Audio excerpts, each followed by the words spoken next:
고린도 교회의 현실적인 문제들을 가지고 신앙생활이 뭔가, 기독교 신앙의 가장 중요한 약속과 기대가 무엇인가, 책임이 무엇인가를 설명하는 대목입니다. 5장에서부터 시작한 바와 같이 너희가 좀 교만하다 하는 꾸중을 하는 자리입니다. 여기서 교만하다는 것은 뜻밖의 우리가 생각하는 것 같이 잘난 척하는 얘기를 하는 것이 아니라 너희가 너희의 명예를 놓치고도 알지 못하고 아는 것 같이 굴고 있다라는 대목입니다. 너희는 교회다. 하나님의 몸이다. 예수 그리스도의 몸이다. 너희는 윤리 도덕보다 높은 기준, 높은 약속 속에 있다. 그러니 뒤에 본 바와 같이 9절 이하에 나오는 불의한 자가 하나님의 나라를 유업으로 받지 못할 줄 알지 못하느냐? 음행이나 우상숭배나 간음이나 탐색이나 남색이나 도적이나 탐욕이나 술 취하거나 모욕하는 자, 거짓말하는 자들은 다 세상에서도 다 알고 있는 도덕입니다. 너희는 그것보다 높은 기준, 높은 목적, 높은 정체성으로 부름받고 있다. 너희는 하나님의 백성이고 그리스도의 몸이다. 왜 그 명예를 놓치고 빼앗기고 그러고도 화를 내지 않느냐? 그렇게 얘기하는 자리입니다. 그러니 이 자리는 교회를 어지럽히거나 신앙상에 잘못한 자를 내쫓아라 그런 자리가 아닙니다. 교회로 부름을 받고 하나님의 자녀가 됐다는 명예를 알아차리지 못해서 그것을 방해받고 그것을 빼앗기고 있는데도 모르고 있다는 것은 너희 교만한 거다. 왜 그게 교만한 게 되죠? 기독교를 얕잡아 보는 거다. 그런 얘기입니다. 너희가 알고 있고 너희가 만족하고 있는 정도로 타협할 수 없다. 하나님이 그 아들을 보내어 구원한 우리에게 주신 값진 운명이고 정체성이다. 그걸 방해받는데 너희 모르고 있단 말이냐? 이렇게 화를 내는 것입니다. 그러니 여기서 뭐라 그래요? 왜 너희가 교회 안에서 다툼이 있는 것을 세상에다가 내놓느냐? 그렇게 말하죠. 한국교회 지금 그거 하고 있죠.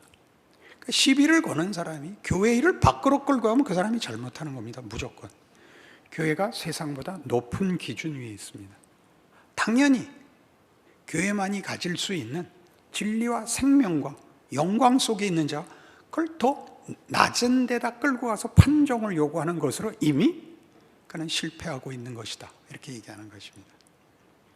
재미있는 것은 그런 일이 나오면 답하는 자들이 시험에 빠져서 똑같은 짓을 한다는 사실입니다. 신문에 내는 거죠.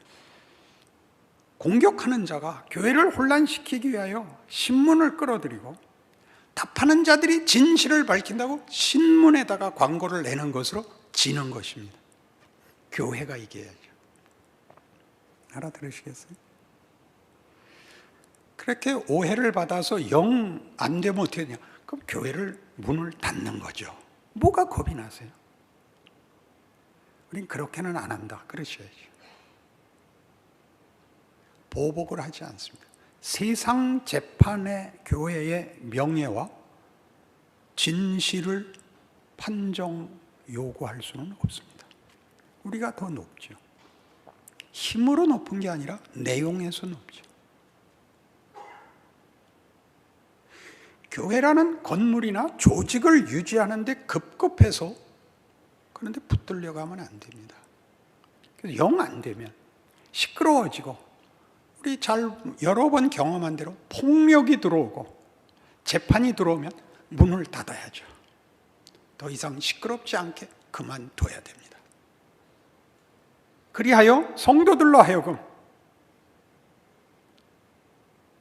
각 개인의 책임과 세상의 현실과 도전과 시험을 뼛속 깊이 알아새기고 흩어져 다른 교회 가서 진정한 교인 노릇을 하는 것입니다. 교회에 보이는 조직과 모양을 유지하기 위해서 타협해서 질질 끌려가서 교회의 영광과 신앙의 명예들을 더럽히는 일 하지 마라. 차라리 불의를 당하는 것이 낫지 아니하냐. 멋지죠? 뭘 싸우겠어요? 뭘 대꾸를 해요? 생각을 해봐요. 그따위 얼굴들 하지 말고 좀 생각을 해요. 예수 믿는 게 뭔가? 목숨을 거는 순교를 요구받는 것이 기독교 신앙인데 어떻게 그렇게 한심하게들 굴고 화를 안 내세요? 스스로에게. 기독교 신앙에 대해서 왜 화를 안 내세요? 그런 게 기독교 신앙 아니야. 그 얼굴을 한번 만들어 보세요. 시간을 줄 테니까. 늠름하세요. 예수 믿는 교회에게 주신 하나님의 일하심, 즉 은혜의 방편이라는 것이 있습니다. 하나님이 은혜를 베푸시는 하나님의 방법, 하나님의 수단 세 가지가 있는데 첫째를 말씀이라고 합니다. 금방 이해하시겠죠? 말씀으로 은혜를 제일 많이, 하나님이 은혜를 베푸시는 첫 번째 수단입니다. 두 번째 수단이 성례입니다. 세례 받는 것, 성찬식을 하는 것, 예식. 그것이 하나님의 은혜를 베푸시는 중요한 수단이십니다. 세 번째가 징계입니다. 놀랍죠? 징계가 은혜의 수단이라는 거. 히브리서 12장 가보시겠어요? 히브리서 12장 1절. 이러므로 우리에게 구름같이 둘러싼 허다한 증인들이 있으니 모든 무거운 것과 얽매이기 쉬운 죄를 벗어버리고 인내로서 우리 앞에 당한 경주를 하며 믿음의 주요 또 온전하게 하시는 이인 예수를 바라보자. 그는 그 앞에 있는 기쁨을 위하여 십자가를 참으사 부끄러움을 개의치 아니하시더니 하나님 보좌 우편에 앉으셨느니라. 너희가 피곤하여 낙심하지 않기 위하여 죄인들이 이같이 자기에게 거역한 일을 참으신 이를 생각하라. 너희가 죄와 싸우되 아직 피 흘리기까지는 대항하지 아니하고 또 아들들에게 권하는 것 같이 너희에게 권면하신 말씀도 잊었도다. 일러스되 내 아들아 주의 징계하심을 경히 여기지 말며 그에게 꾸지람을 받을 때 낙심하지 말라. 주께서 그 사랑하시는 자를 징계하시고 그가 받아들이시는 아들마다 채찍질 하심이라 하였으니 너희가 참음은 징계를 받기 위함이라. 하나님이 아들과 같이 너희를 대우하시나니 어찌 아버지가 징계하지 않는 아들이 있으리요. 징계는 다 받는 것이거늘 너희에게 없으면 사생자요 친아들이 아니니라. 또 우리 육신의 아버지가 우리를 징계하여도 공경하였거든 하물며 모든 영의 아버지께 더욱 복종하며 살려하지 않겠느냐. 그들은 잠시 자기의 뜻대로 우리를 징계하였거니와 오직 하나님은 우리의 유익을 위하여 그의 거룩하심에 참여하게 하시느니라. 무릇 징계가 당시에는 즐거워 보이지 않고 슬퍼 보이나 후에 그로 말미암아 연단받은 자들은 의와 평강의 열매를 맺느니라. 그러므로 피곤한 손과 연약한 무릎을 일으켜 세우고 너희 발을 위해 곧은 길을 만들어 저는 다리로 하여금 어그러지지 않고 고침을 받게 하라. 매맞는 자식의 얘기입니다. 때려줄 부모가 없는 거는 그건 비극이다. 그 얘기를 하는 거죠. 그것은 보복이 아닙니다. 징벌이 아닙니다.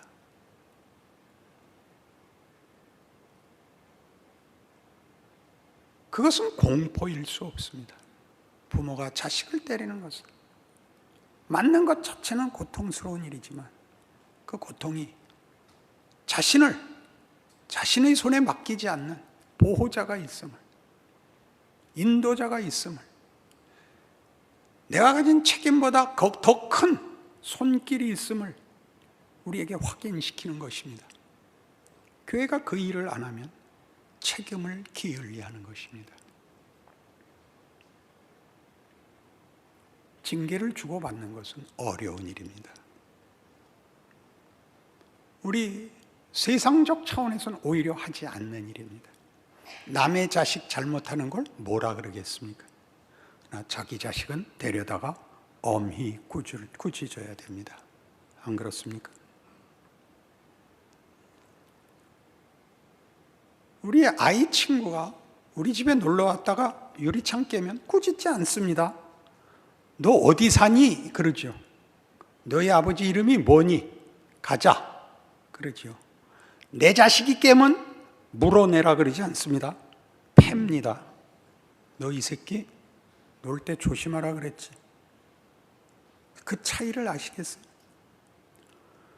여러분, 교회에 오면 어느 교회에 소속하든지 보이는 이 약속 속에 들어오는 겁니다. 여러분은 하나님의 자녀입니다. 여러분들의 명예와 지위와 책임과 훈련을 기쁘게 순종하셔야 됩니다. 이 훈련을 받지 않겠다는 것은 여러분들이 교회를 모욕하는 것이 됩니다. 놀이터에 온 것이고 돈 주고 사먹는 집에 온 것이 됩니다. 내가 낸 것만큼 서비스 받고 싫으면 나가도 되는, 그렇게 하는 것이야말로 교회를 최고로 모욕하는 것입니다. 알아들으시겠습니까? 여러분이 얼마나 존귀한 자인지, 어떤 지위와 어떤 손 아래에 있는지를 모르면 여러분은 위대해질 수도 없고 자라날 수도 없고 감사를 할 것도 없습니다. 시편 10편에 가보십시다. 여호와여, 어찌하여 멀리 서심이 어찌하여 환난 때 숨으시나이까. 악한 자가 교만하여 가련한 자를 심히 압박하오니 그들이 자기가 베푼 꾀에 빠지게 하소서. 악인은 그의 마음의 욕심을 자랑하며 탐욕을 부리는 자는 여호와를 배반하여 멸시하나이다. 악인은 그의 교만한 얼굴로 말하기를 여호와께서 이를 감찰하지 아니하신다 하며 그의 모든 사상에 하나님이 없다 하나이다. 그의 길은 언제든지 견고하고 주의 심판은 높아서 그에게 미치지 못하오니 그는 그의 모든 대적들을 멸시하며 그의 마음에 이르기를 나는 흔들리지 아니하며 대대로 환난을 당하지 아니하리라 하나이다. 그의 입에는 저주와 거짓과 포악이 충만하며 그의 혀 밑에는 잔해와 죄악이 있나이다. 그가 마을 구석진 곳에 앉으며 그 은밀한 곳에서 무죄한 자를 죽이며 그의 눈은 가련한 자를 엿보나이다. 사자가 자기의 굴에 엎드림같이 그가 은밀한 곳에 엎드려 가련한 자를 잡으려고 기다리며 자기 그물을 끌어당겨 가련한 자를 잡나이다. 그가 굽으려 엎드리니 그의 포악으로 말미암아 가련한 자들이 넘어지나이다. 그가 그의 마음에 이르기를 하나님이 잊으셨고 그의 얼굴을 가리셨으니 영원히 보지 아니하시리라 하나이다. 여호와여, 일어나옵소서. 하나님이여, 손을 드옵소서. 가난한 자들을 잊지 마옵소서. 어찌하여 악인이 하나님을 멸시하여 그의 마음에 이르기를 주는 감찰하지 아니하리라 하나이까. 주께서는 보셨나이다. 주는 재앙과 고난을 감찰하시고 주의 손으로 갚으려 하시오니 외로운 자가 주를 의지하나이다. 주는 벌써부터 고아를 도우시는 이시니이다. 악인의 팔을 꺾으소서. 악한 자의 악을 더 이상 찾아낼 수 없을 때까지 찾으소서. 여호와께서는 영원 무궁하도록 왕이시니 이방 나라들이 주의 땅에서 멸망하였나이다. 여호와여, 주는 겸손한 자의 소원을 들으셨사오니 그들의 마음을 준비하시며 귀를 기울여 들으시고 고아와 압제당하는 자를 위하여 심판하사 세상에 속한 자가 다시는 위협하지 못하게 하시리이다. 쉽게 읽으면 악한 사람들이 죄를 짓고 우리는 하나님을 의지하여 기도하오니 하나님 우리에게 승리를 주옵소서, 이렇게 간단히 들립니다. 그거보다 깊습니다. 깊다는 게 무슨 뜻이냐 하면 우리가 아는 도덕을 기준으로 할 때는 도덕을 지킨 자와 지키지 않은 자밖에 없습니다. 현실이 어떤지, 그가 어떤 사정에서 그럴 수밖에 없었는지, 그런 것들은 고려되지 않습니다. 거기는 이해나 사정을 봐주는 어떤 베푸는 마음들이 없습니다. 이건 다른 얘기입니다. 나쁜 놈들은 저렇게 나쁜 짓 하고 있고 우리는 착한 사람들입니다. 우리는 세상에서 고난받고 있고 억울하오니 하나님이 구원해 주십시오, 이렇게 간단한 얘기를 하는 게 아니라 하나님, 제가 분명하게 보았습니다. 세상은 생명과 자랑을 만들지 못합니다. 저 이긴 자들이, 권력을 가진 자들이 그 권력과 승리로 좋은 걸 하는 걸 본 적을 못 봤습니다. 그건 힘이 만드는 것도 아니고 세상이 만들지 못하는 것입니다. 뭐가요? 진정한 가치, 진정한 명예는 하나님 없이는 못 만드는 것이더라고요. 그렇게 고백하는 것입니다. 이긴 것이 이긴 것이 아니던데요. 그렇지 않습니까? 하나님, 제가 알았습니다. 하나님만이 생명을, 진리를, 가치를, 영광을, 명예를 만듭니다. 그러니 하나님, 내가 이겼는가 졌는가는 문제가 아닙니다. 그거는 조건이 되지 않습니다. 그렇게 얘기하는 것입니다. 여러분, 세상 살면서 실컷 보는 게 뭔가요? 우리가 부러워하는, 저게 있었으면 좋겠다라는 걸 가진 자들의 허망함을 보죠. 가진 게 죄가 아닙니다. 이 세상이 말하는 승리로는 값진 것을 못 만들더라고요. 거기가 핵심이죠. 그럼 여러분 스스로에게 물으십시오. 여러분이 신앙을 가지고 교회에 출석하고 이 공동체가 되어서 누린 명예가 무엇인가? 다만 욕 안 먹고 형통을 빌고 마음의 위안을 삼고 돌아가는 게 전부라고요? 그렇게 말하면 이 시를 읽을 수가 없습니다. 12절에 나오는 여호와여 일어나옵소서, 하나님이여 손을 드옵소서. 하나님, 그렇습니다. 그건 하나님만이 만들 수 있고 나는 그걸 압니다. 그러니 내 인생에만 생명과 진리와 영광을 담을 수 있습니다. 난 이기는 게 문제가 아닙니다. 하나님 일하시는 걸 나는 압니다. 내 인생이 최고입니다. 이렇게 말하는 시입니다. 여러분 스스로의 신앙을 위해서 물으십시오. 뭐가 멋진 것인가? 여러분이 당한 모든 일에 여러분이 명예를 담고 믿음을 담는 일에 대한 진전이 있는가를 보십시오. 그게 가장 중요한 겁니다.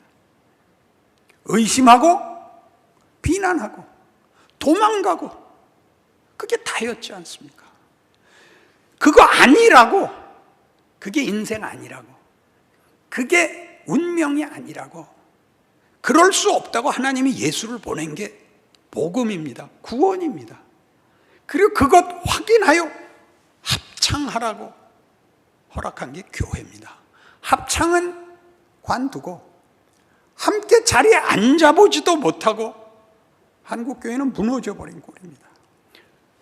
떼지어 들어오다 밟혀 죽고 들어와서 원망하다가 밟혀 죽은 꼴이 됐습니다.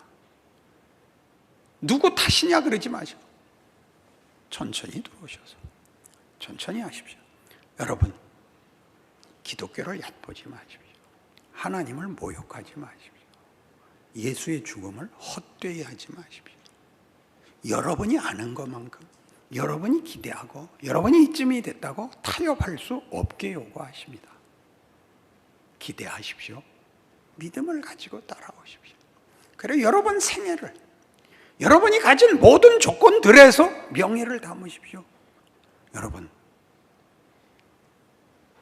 쉬운 감동으로 울고 쉬운 것으로 감격한 것보다 하나님이 더 나가자고 그런 게 지금 우리 시대입니다. 부흥은 끝났고 성공은 끝난 게 아닙니다. 그 다음에 온 겁니다. 그것이 다 전제고 그것이 다 터가 돼서 그걸 거치지 않으면 올 수 없는 자리에 우리가 왔는데 우리는 계속 뒤를 돌아보며 교회 부흥, 숫자 많은 것, 헌금 많이 나온 것 밖에는 할 얘기가 없는 옛날을 생각하며 자조하는, 체념하는 얼굴들이 되어버렸습니다. 그럴 리가요? 그렇지 않습니다. 여러분의 삶과 조건과 현실이 있습니다. 외면할 수 없는, 속일 수 없는 현실이 있습니다. 그 현실에 하나님이 얼마든지 담으신답니다. 가난한 자를 돌아보시는 하나님, 얼마나 굉장한 말입니까? 뭘 겁을 내십니까? 제가 뭐라 그럴까?